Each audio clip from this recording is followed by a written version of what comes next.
Welcome to the Master Passive Income Podcast, where we talk about investing in real estate rental properties with a special focus on making enough money so you can quit your job and live the dream life. And now, here is your host, Dustin Heiner.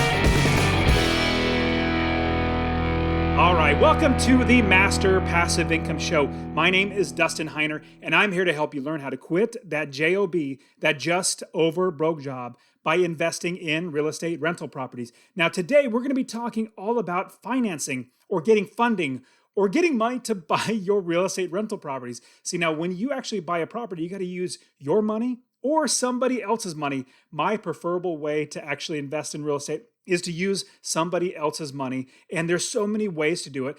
And also, something comes up all the time when I'm talking to new investors and even people who have a few properties. They're starting to think, you know what? I'm getting to my max for mortgages. I can't get any more mortgages. I keep getting told I can't get more mortgages, so I'm capped at 4. Well, I want to talk to you all about that, as well as how to get private financing, how to get seller financing, and every other great way to get financing. Because as we build our business, if we utilize other people's money, not our own money, you don't pull out your wallet and pay for something.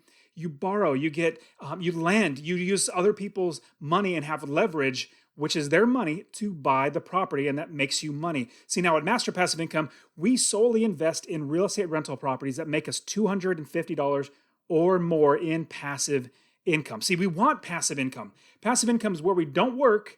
The properties work for us. Our managers work for us, making sure the property is taken care of, collecting the rents and doing everything that's needed on the property. We just sit back and take the passive income that comes in. We get the checks that come in from the property managers after, and this is really super, super simple. Add up all your expenses and then subtract your expenses from your income. So you have your income, which is your rents, and your expenses right here. As you do that, your difference there is passive income. And we shoot for $250 or more in passive income. Now, I know you might be saying, hey, Dustin, that's really hard to do. Like all the properties I'm looking at, I go on the MLS and I see properties that are for sale, and it's like maybe $25 or $50 in passive income. Well, as an investor, we don't just buy them off the MLS. We have every single way at our disposal, from wholesalers to seller financing to other investors to the MLS or off-market deals.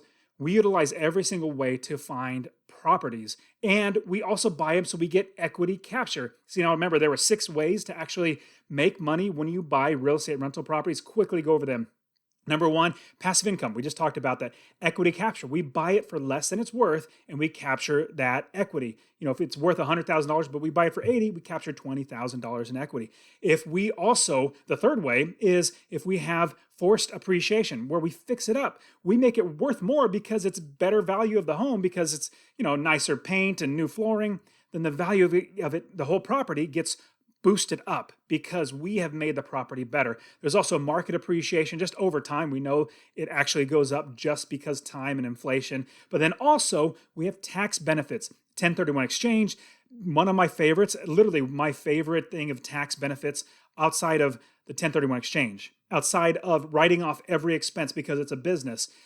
I love depreciation. See, if I buy a house for $100,000, over the next 27.5 years, I can deduct that total amount equally over those 27.5 years. So the 100,000 divided out over the 27.5 years, that makes the value of how much money I bring in lower in the IRS eyes, so I pay less in taxes. And the last one is beautiful. I absolutely love it. It's where you have the mortgage buy down. You pay a little bit of the down payment, but your tenant pays for your mortgage. It pays for the insurance. It pays the principal. It pays the interest. It pays for the property manager. It pays for the taxes and all that great stuff. So those are 6 ways. But as investors, what we do is we find the good properties, we buy them, and we make $250 or more because we utilize everything from negotiating, buying with equity captures, we make more money. And so I actually want to show you how to do this. I have a free course I'm going to give you.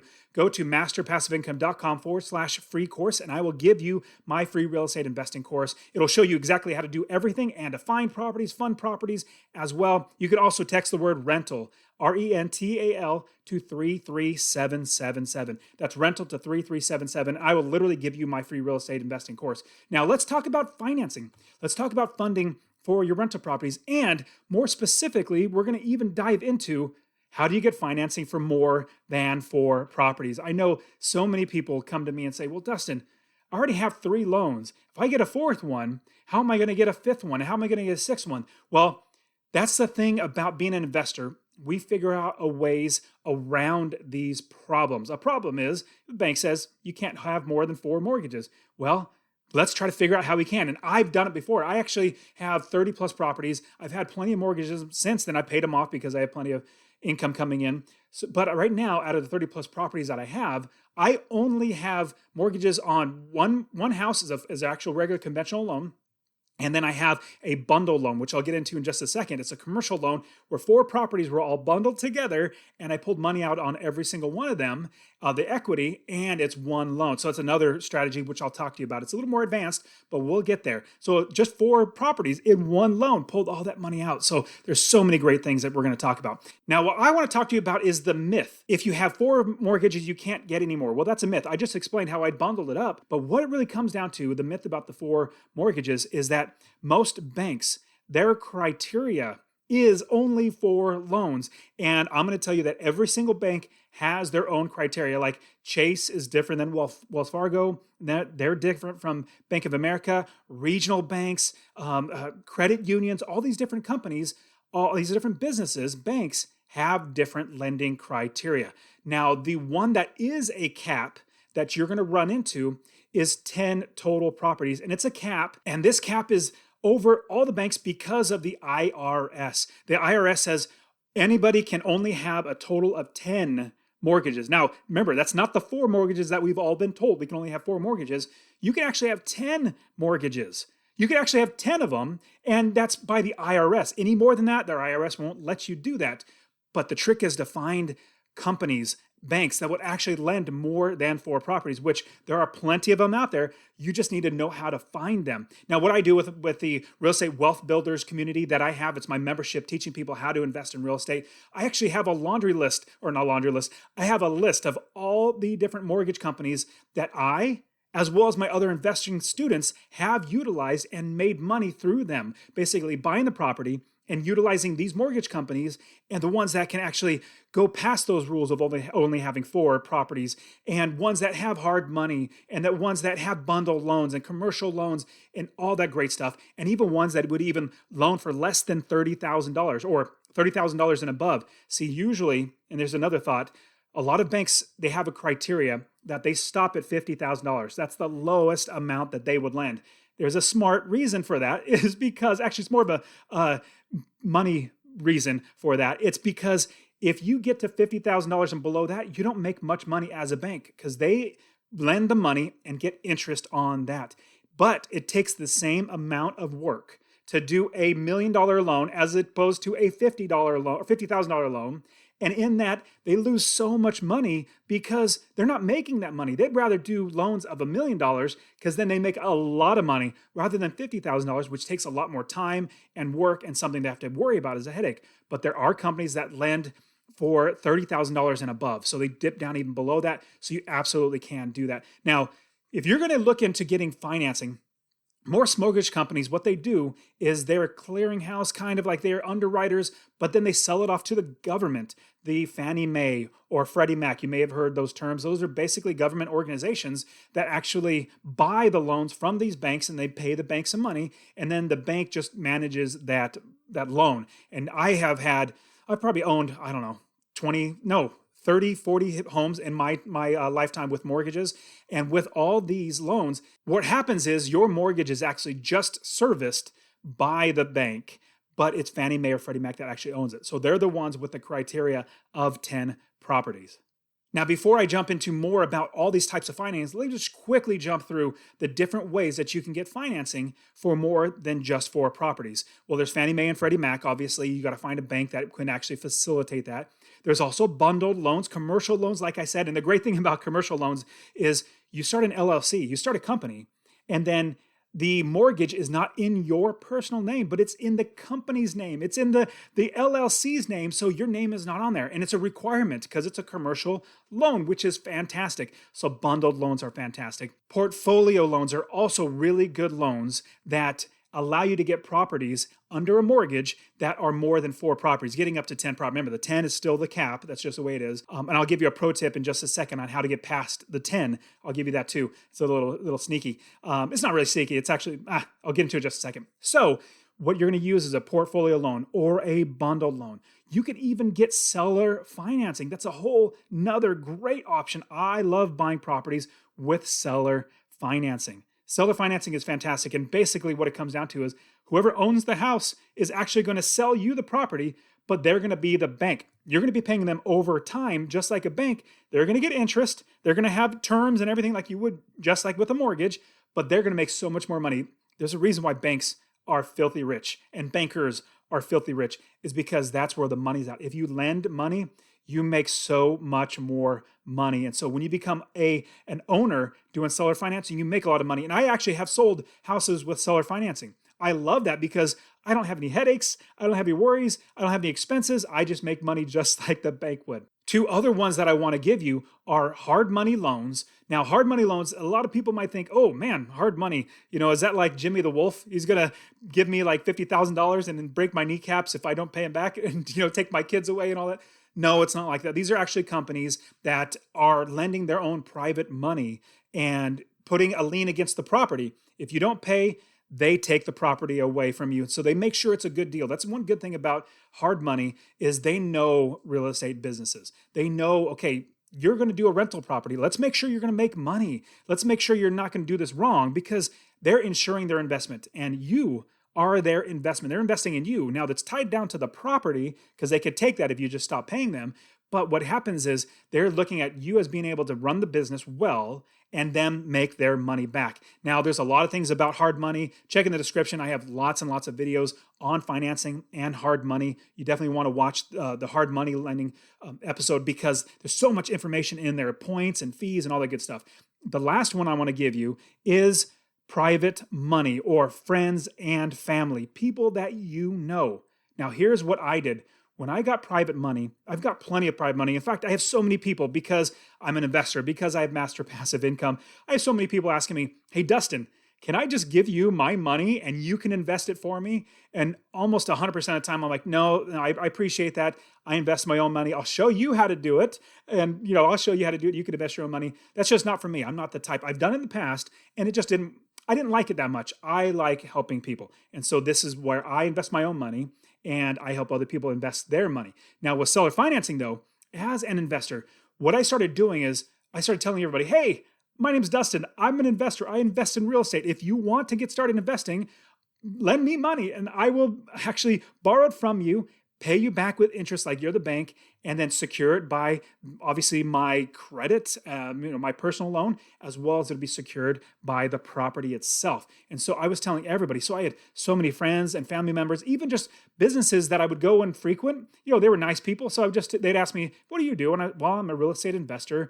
And eventually it would come up like, well, how do you do it? And well, can I give you some money to invest? That's the best thing about networking is, as an investor, you're going to get so many people wanting you to buy their house, want to rent the house from you, or give you money, or sell the house to you. All these sort of things about networking is the best thing you can do for financing. Because once you have a network of people around you, business just gets easier and easier. Trust me, I know at the beginning, I was keeping it a secret because I still had a job. My whole goal was to quit my job.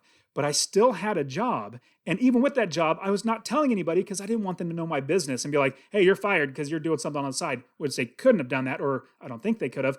Long story short, I kept it a secret for a very long time. It made my business so much harder than it possibly should have been. In fact, when I started telling more people about it, even people at my work, I had so many people asking me, how are you doing that? Or can I give you money to invest? And so I strongly suggest look for private money outside of yourself, outside of banks and institutions. Talk to people that you know. Just let them know that you're an investor and just give them opportunities. I'll give you a quick hint about how to approach private money.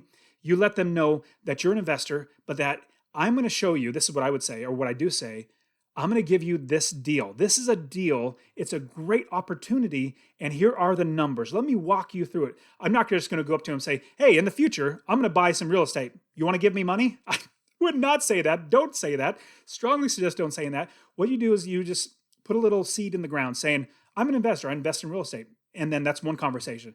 And then maybe, 2 or 3 weeks, 4 weeks down the line, hey, I'm an investor. Hey, you should hear about this deal that I got. It's such a great deal. Boom, boom, boom, boom, boom. They might be thinking, oh, wow, that's interesting. And then maybe 3 weeks later, you talk to them about it again. But then eventually, if they say, I might be interested, then you say, okay, well, I don't have any deals right now, but when I do have a deal, I'll bring it to you and you tell me what you think. So there's a quick lesson on how to actually approach private money. I didn't plan on talking about that, but I just ran into it. But let me give you a huge tip on how to get more than 10 mortgages. Now, here's the pro tip. You can only have 10 mortgages on your credit, on your social security number, basically on you. But if you have a partner or if you have a spouse, they can have 10 of their own. So like I would have 10 of my own. My wife would have 10 of her own. So we'd have 20 mortgages, but we obviously own them both. But what's great is we have 20 mortgages because they're backed by each other. I have 10, she has 10. So that's a huge way to do it. If you bring in other investors or other people into the business, now you have to structure it well. I definitely say talk to a lawyer on how to structure the business so you protect yourself. But you can effectively get more people in the business and get mortgages under them. Now, like I said, you definitely that's a more advanced strategy. If you're married, it's much easier, but it's an advanced strategy because you have to protect yourself from potentially somebody taking the property out from under you, which is what you don't want. But that's a great opportunity, is to utilize your credit and your spouse's credit. Now, also, a lot of people talk to me about, well, if I get too many mortgages, I might be underwater or I just might be swimming in debt. This is not good. Now, there is a great book that I love. It's called Rich Dad, Poor Dad. And in Rich Dad, Poor Dad, Robert Kiyosaki talks about good debt versus bad debt. Now, bad debt is everything that you get a loan on that takes money out of your pocket. Now, your house that you currently live in, that you're not making any money, you're not renting out a room, it's not Airbnb, it's not a rental property, that is bad debt. The reason why is because it's taking money out of your pocket. Good debt is you get a loan for a house, and that house you rent out, you make money in passive income. That's good debt because it puts money into your pocket. Now, we're all taught that a liability is something that is detrimental to us, and an asset is something that is a benefit to us. Like your banker, a mortgage broker, is going to tell you, yeah, your home is an asset. But as an investor, we know that it's not an asset because it doesn't make us money. They want to tell you it's an asset because they want to keep making money from you, is really what it comes down to. So what we want to do is we want to get properties and own them with leverage, utilizing other people's money to actually buy the property. And that property becomes an asset. It's backed by a loan that we're borrowing from somebody else, but we're making passive income. So track with me here. If I buy one rental property with a loan, that makes me $250 or more in passive income. That's after all the expenses of like the mortgage, the taxes, the insurance, the property manager fees, the repairs, vacancy, all this sort of stuff. And we still make $250. So all of our expenses are paid. That's $250 a month with one property. Over the entire year, that's $3,000 in passive income from just one property. Now imagine if you had 10 properties. With 10 properties, you're actually going to have $2,500 or $2,500 a month in passive income. And each year, you're going to get $30,000 in passive income.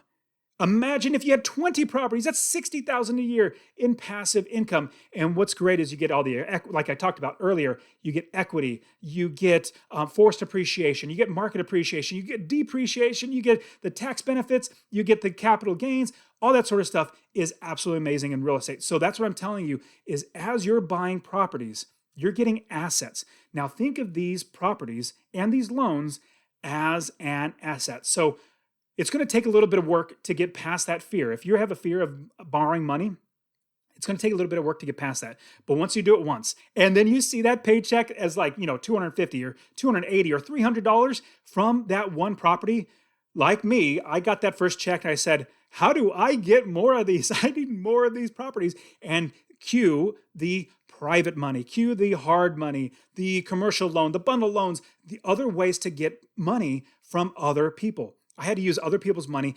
I'll give you a little bit of insight. It's also an advanced strategy, a very, very advanced strategy. I even used a credit card to buy properties. I did. Now, it's an advanced strategy like I told you, but when I got the credit card, usually, you get those ads for credit cards. They say, hey, 0% borrow from the card, like a balance transfer or cash out 0% for a year. And then it jumps up to like 24%, which you don't ever do. This one credit card I got, I guess I had a really good credit. They sent to me, it said 0.13% for the life of the cash out. So I could literally cash out the entire amount and only pay 1.3 or something, or sorry, 0.13. It was under 1%. I said, that's cheap money. They're like just giving this away. So I pulled out $14,000 and I bought properties with it. And over time, I paid it off and I own the properties and I don't have the credit card anymore. Again, that's an advanced strategy, which all my students at Master Passive Income in the Real Estate Wealth Builders, we know how to do that. And so it's an advanced strategy, but it's something you can do. It's an option. We just figure out every single way to actually get financing and funding for our properties. Now, I also want to talk to you a little bit about how some people say you can buy properties with low and no money down. Now, I've been investing for a very long time, and I've seen all of the ways that potentially you could no money down buy properties. I'm going to say that it is possible. It's very possible to buy properties with low and no money down. But the bad thing is, it is a lot of work. It is very, very hard. You're even going to probably have people mad at you. It's just a lot of work. And my opinion is, I'd rather utilize other people's money, like mortgages or hard money lenders or financing from seller financing or something like that, which seller financing could be no money down. Usually they want a down payment, but you could work it out with the seller for no money down. You very well could. But those no money down deals, and there's a reason why I don't teach no money down deals. The big reason why is it's so much work. The success rate for these people who try these no and low money down tactics to buy properties, it's like 1%, very, very low. I remember hearing a story of one of the big names in, I'm not going to say his name, but he's a big name in the low and no money down business, real estate business. And it was a big conference, huge, huge conference. And it was packed. Lots and lots of people, I don't know, maybe 300-400 people in there who are fans of this guy. He said, show of hands, how many of you have done more than 2 or 3 deals with a no and low money down tactic? And these people have been doing it for a long time. Nobody but one person raised their hands. Out of 400 or 500 people, one person raised their hands. And this guy was very diligent, worked hard, did it over and over again. But you can see it's so hard because it's so much work. There's so much work to do. But now if you save a little bit of money, if you utilize other people's money and hard money or private financing, seller financing, get a bundle loan, all those sort of things, it's so easy to actually get into investing in real estate. Now, here's the biggest one I'm going to give you. If you have any desire to use an FHA loan, I would absolutely encourage you to do so. Now, here's what it is. Now, when I say an FHA loan, it's a Federal Housing Administration loan. What's great about the FHA loan is that you can buy a house and only put 3.5% down. This is a very low money down. Now, if you live in an area that the houses go for maybe $100,000, $150,000, well, let's just make it easy numbers. If you buy a house for $100,000, 3.5% down is only $3,500 down.